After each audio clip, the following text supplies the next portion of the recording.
akan saya sampaikan, izinkan saya memperkenalkan diri saya. Nama saya Nila Ruswari Haryana, sarjana gizi, magister sains. Saya merupakan dosen gizi dari program studi gizi Universitas Indonesia.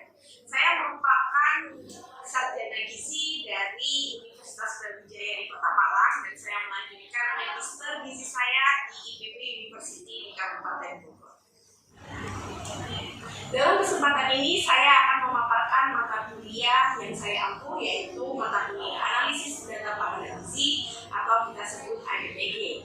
Mata kuliah ADPG ini merupakan mata kuliah wajib prodi yang memiliki 2 bobot SKS dan diberikan pada mahasiswa semester 6. Pemberian mata kuliah ini diharapkan mampu memberikan kemampuan kepada mahasiswa untuk dapat memahami konsep dasar dan menggunakan berbagai aplikasi atau tools dalam melakukan pengolahan dan analisis data pangan gizi. Salah satu kewajiban saya sebagai dosen adalah menjalankan kerjasama perguruan tinggi, yaitu di bidang pengajaran. Kegiatan yang saya lakukan dalam bidang ini adalah dengan menerapkan sistem pembelajaran yang mengacu pada model pembelajaran problem based learning dan team based project learning. Problem based learning atau PBL merupakan model pembelajaran yang menggunakan keaktifan peserta didik dalam berpikir kritis dan memicu keterampilan peserta ketika dihadapkan pada penyelesaian suatu permasalahan. Sedangkan team based project atau TBP merupakan metode yang dibangun berdasarkan kegiatan pembelajaran dan tugas nyata berbasis proyek yang memberikan tantangan bagi peserta yang tentunya terkait dengan kehidupan sehari-hari untuk dipecahkan secara berkelompok. Capaian pembelajaran lulusan pada mata kuliah ini menurunkan 6 CPMK dan 15 sub-CPMK, di mana 15 sub-CPMK tersebut terbagi ke dalam 14 pertemuan tatap muka di luar ujian tengah semester dan ujian akhir semester. Capaian pembelajaran lulusan pada mata kuliah ini terdiri dari 4 aspek. Yang pertama adalah aspek pengetahuan, aspek sikap, aspek keterampilan umum, dan aspek keterampilan khusus. Adapun aspek yang pertama merupakan aspek sikap, yaitu dengan menunjukkan sikap bertanggung jawab atas pekerjaan di bidang keahliannya secara mandiri. Yang kedua adalah aspek pengetahuan, di mana mahasiswa mampu menerapkan kemampuan berpikir kritis dengan landasan ilmiah dan pandangan gizi. Aspek ketiga adalah keterampilan umum, mencakup pengambilan keputusan berbasis analisis data dan informasi serta penggunaan IT atau informasi teknologi. Aspek yang terakhir adalah keterampilan khusus, yaitu mahasiswa mampu melakukan penelitian di bidang pangan gizi serta mendesimulasikan kajian penelaahan masalah pangan dan gizi yang akurat dalam bentuk laporan penelitian.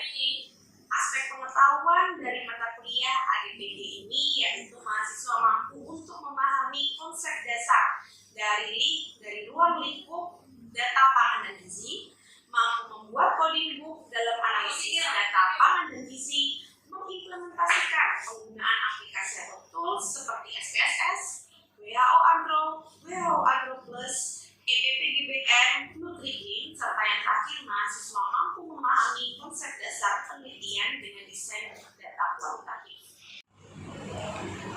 Untuk mendukung kegiatan pengajaran di kelas, saya menggunakan berbagai literatur, yaitu seperti guideline manual by WHO untuk aplikasi WHO Agro dan WHO Plus, serta buku penelitian kualitatif oleh Ibu Nurul Musliha dan tim.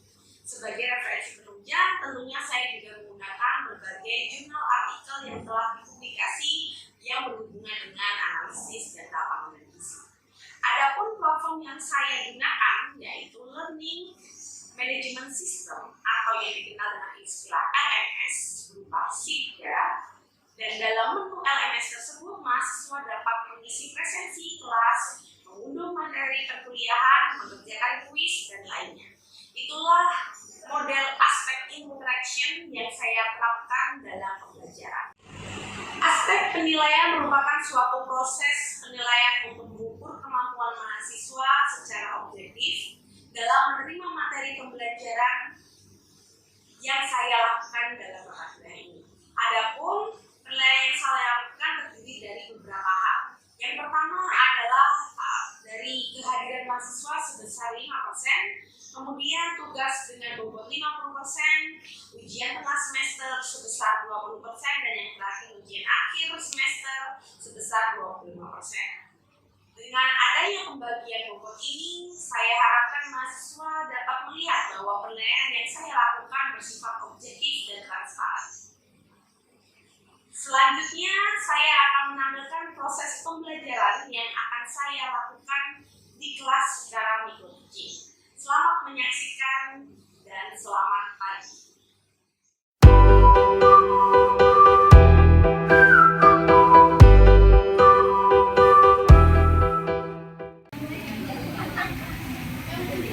Halo, selamat pagi semuanya. Pagi, Ibu. Sebentar ya. Kita siap-siap dulu.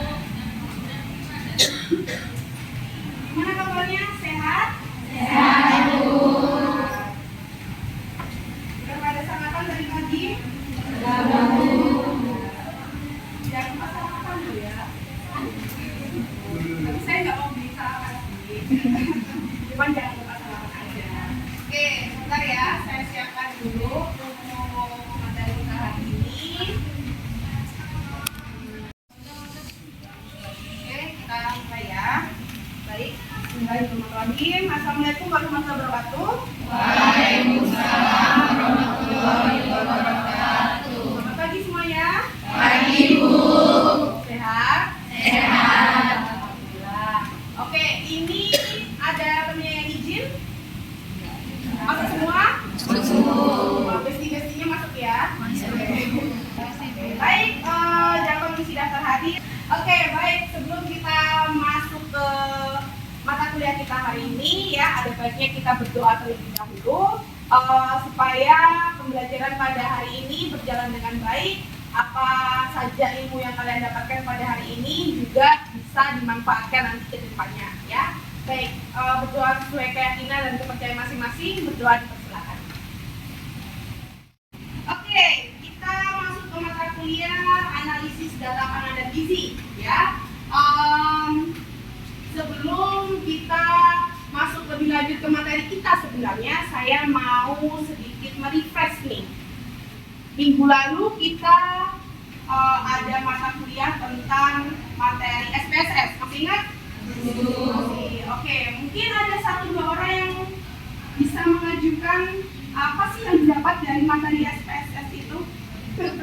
Oke, kalau Erwin? Salah satu aplikasi olahraga mana kita bisa salah satu contohnya kita bisa display di sana di varian ini. Oke, jadi yang tertanam di dalam benak sanubarinya itu adalah bagaimana menguji chi-square, bivariat, analisis data, seperti itu. Oke, yang lain mungkin ada lagi? Apalagi yang didapat dari SPSS sebelumnya? Natasha mungkin?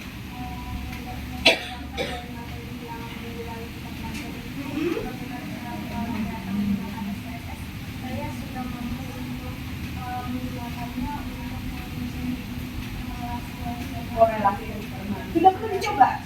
Sudah. Kesulitan nggak?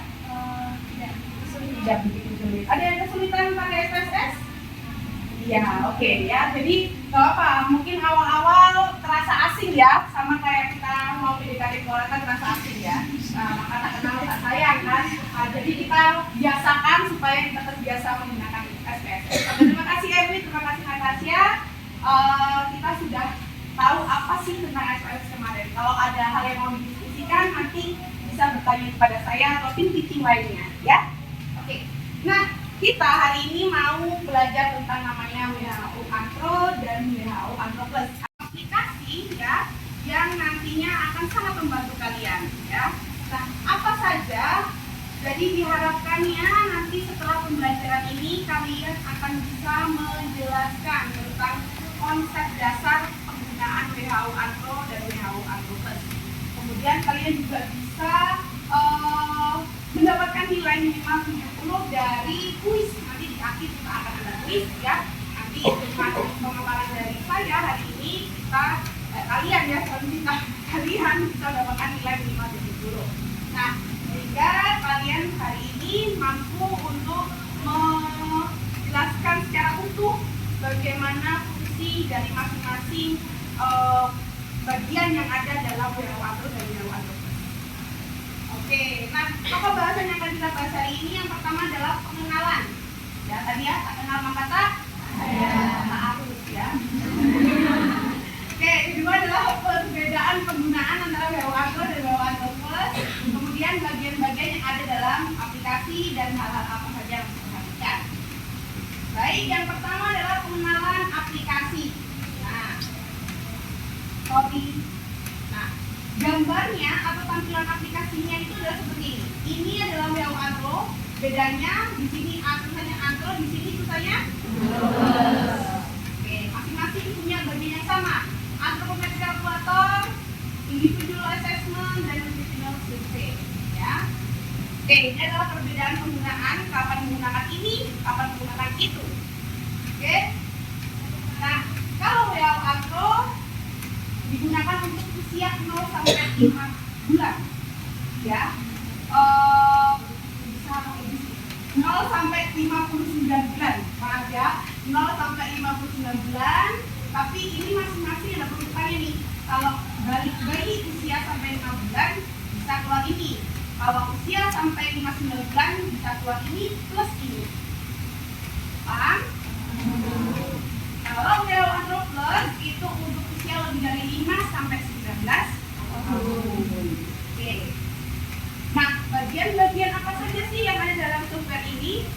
Kita bisa ngapain aja sih? Itu kan ya, misalnya. Penting nggak sih? Nah, jadi seperti tadi saya bilang, ini punya bagian yang sama. Bagian pertama adalah anthropometric calculator. Kemudian individual assessment, ini untuk memonitoring status gizi anak. Dari tahun lalu sampai tahun depan bisa ya. Tapi kalau anthropometric calculator hanya saat itu, at that time, at that moment gitu ya. Jadi saat itu saja, tapi nggak bisa melihat perkembangannya. Nah, kalau untuk nutritional survey, dia mencari status gizi anak lebih dari 1 anak, 2 anak, 3 anak, bahkan 100 anak bisa, 1000 anak bisa ya. Jadi kalau kalian nanti penelitian bisa pakai nutritional survey ini. Yang pertama adalah pengukuran tingginya ya, height versus measure-nya. Jadi untuk panjang badan pada balita itu digunakan untuk balita yang berusia 0 sampai 23,9 bulan. Sedangkan panjang tinggi badan digunakan untuk balita 24 sampai 59,9 bulan. Ya. Nah, apabila metode pengukuran panjang badan dan tinggi badan tidak sesuai dengan umurnya, biasanya otomatis software akan mengkonversi dari panjang badan ke tinggi badan. Jadi misalnya nih, kalian masukkan anak yang usia 24 bulan, nah saja 20 bulan, harusnya kan pakai panjang badan ya. Tapi kalian input tinggi badan nih, nah maka dia akan otomatis baca, salah nih tinggi badan ke panjang badan, ya akan otomatis terkonversi. Jadi takutnya nanti salah inputnya, beda nanti nilai status fisiknya, ya. Selanjutnya umur. Di umur kalau tidak diketahui, maka panjang badan sama tinggi badan berdasar, tapi ada jenis pengukurannya, maka panjang badan sama tinggi badan berdasarkan data yang ada. Oke. Maksudnya adalah berarti ketika panjang badan umurnya nggak diketahui, maka panjang badan sama tinggi badan itu hanya ya udah yang ada aja, nggak diganti ke PB, nggak diganti ke TB, tapi ya nilai yang itu masuk ya itu yang dinilai. Dan apabila umur tidak diketahui juga, kalau ada jenis pengukurannya, kalau hasilnya kurang dari 87 dianggap PB, kalau lebih dari 87 dianggap PB. Ya. Oke, ini ada tidaknya ODEM. Biasanya jarang sih kita ketemu ODEM ya kalau di rumah sakit kan. Cuman ini harus diketahui ya, kalau mengalami ODEM itu hanya ada HAZ. Apa itu HAZ? For age, set score. Ya. Nah, Ini jangan fokus ke backgroundnya ya. Ini adalah cara mendownload dan menginstal untuk WHO Andro Plus. Nah, saya play WHO Andro Plus. Seger ya kalau kayak gini. Oke, jadi kita masuk dulu ke Google Chrome ya, kemudian kalian masuk seperti biasanya ya. Selanjutnya di dalam Google Chrome ini kalian bisa ketikkan https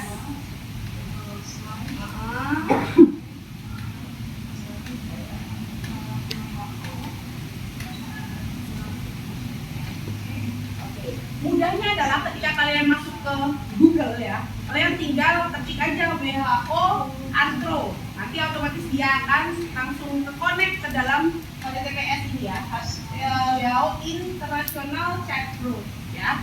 Oke, jadi seperti itu. Kemudian kita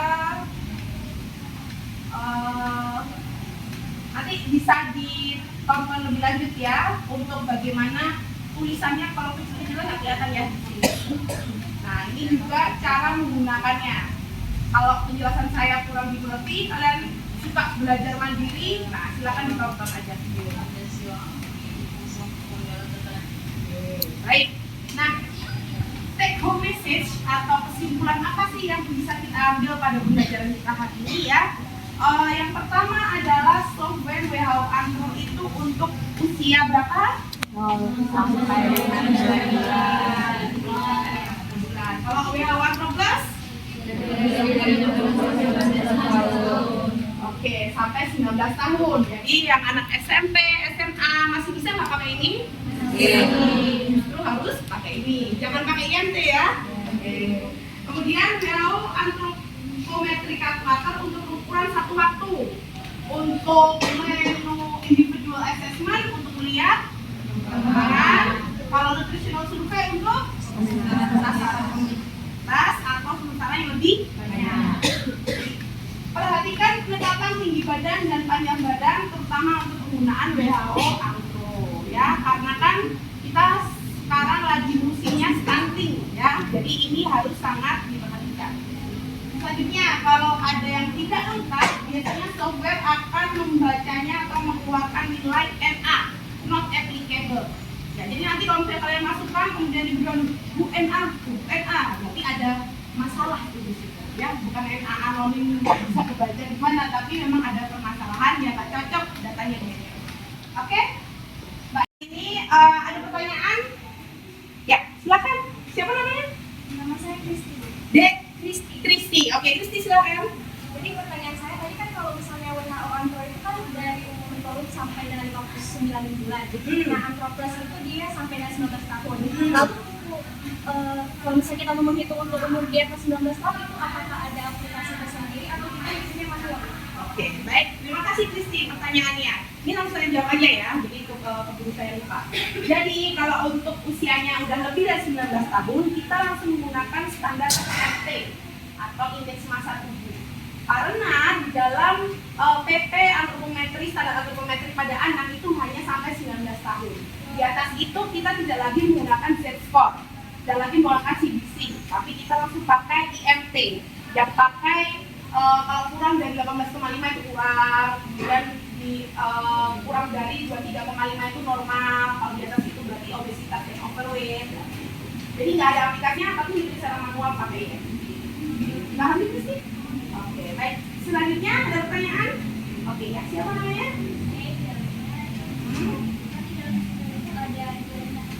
Oke, ada. Oke, baik. Terima kasih pertanyaannya. Jadi, kalau tidak ada lingkar kepala, tidak ada lingkar lengan, itu masih bisa dianalisis. Karena nanti yang keluar berdasarkan data yang kita masukkan. Jadi, kalau nggak ada data itu, ya berarti data itu aja nih yang nggak masuk. Jadi, lingkar kepala terhadap usia nggak muncul. Lingkar lengan terhadap usia nggak muncul. Tapi untuk BB, kemudian TB terhadap usia, BB terhadap tinggi badan itu masih bisa muncul. Asal ada datanya. Oke? Cukup dipahami? Oke, baik. Itu ada lagi pertanyaan? Oh iya, Silakan, gimana Natasha? Oke, kalau jenis kelamin tidak ada ya.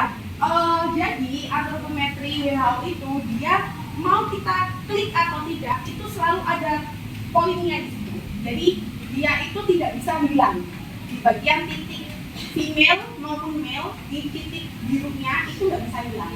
Jadi mau nggak mau kita harus tahu atau kita perkirakan misalnya kalau perempuan segini, kalau laki-laki segini, ya udah berarti ada dua jawaban nih, gitu ya. Oke, oke, baik. Ada lagi? Oke, baik. Kalau tidak ada, nah, sudah bisa nggak? Bisa ya. Ya, di situ ada di quizzes ya, quizzes kan? Ya,